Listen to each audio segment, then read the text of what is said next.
diwa at mga obra ni Nora Honor ay mananatili sa ating mga screen at mga puso. Hanggat ang pelikula ay pelikula.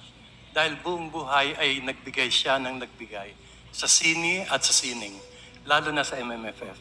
Kaya ngayong gabi ay nagpupugay tayo sa ating nag-iisang superstar. Iba't ibang mukha, samut-saring karakter at patong-patong na mga pagkilala. Siya ang iisang pangalan na hinangaan ng marami dahil sa kanyang natatanging talent.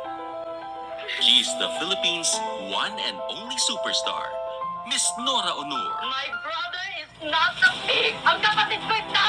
Hindi babay na mo! Isinilang bilang Nora Cabaltera Villamayor sa bayan ng Iriga, Camarines Sur.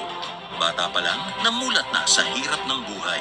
Nagtinda ng tubig sa istasyon ng tren hanggang sumali sa mga singing contests. Inilala sa iba't ibang award-giving bodies at ginawaran ng 8 Best Actress Awards sa MMFF sa mga pelikulang Atsay, Inahan ng Anak Mo, Himala, Bulaklak sa City Jail, Andrea, Paano Ba Ang Maging Isang Ina, Ang Totoong Buhay ni Pasita M, Muling Umawit ang Puso, at Thy Womb, making her mark in the Metro Manila Film Festival Hall of Fame.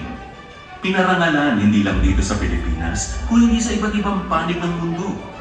Ang natatanging Filipino actress na tumanggap ng international awards mula sa 5 kontinente: Cairo International Film Festival, Venice Film Festival, Asian Film Awards, Asia Pacific Screen Awards in Australia, Brussels International Independent Film Festival, Saint-Tropez International Film Festival, Green Planet Movie Awards in North America, Sakhalin International Film Festival, at Cannes Film Festival in Europe.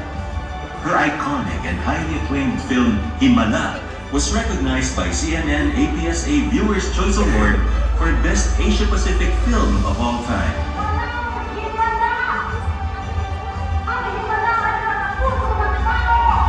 Beating other major Asian films and solidifying its status as a Filipino cinematic masterpiece.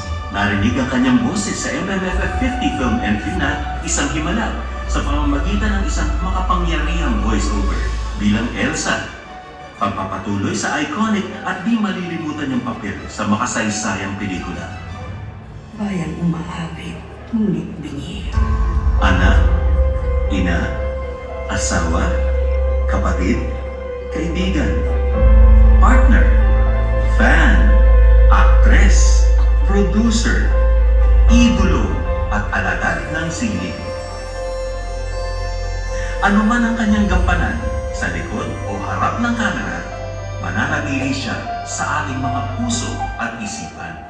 Ang global idol at Filipino pride na minahal ng marami.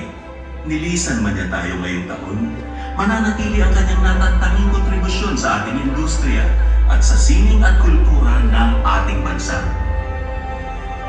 Kaya ngayon, sa ika-51 edisyon ng MMFF, we pay tribute to our National Artist for Film and Broadcast Arts, a certified MMFF Hall of Famer, the country's one and only superstar, Nora Honor.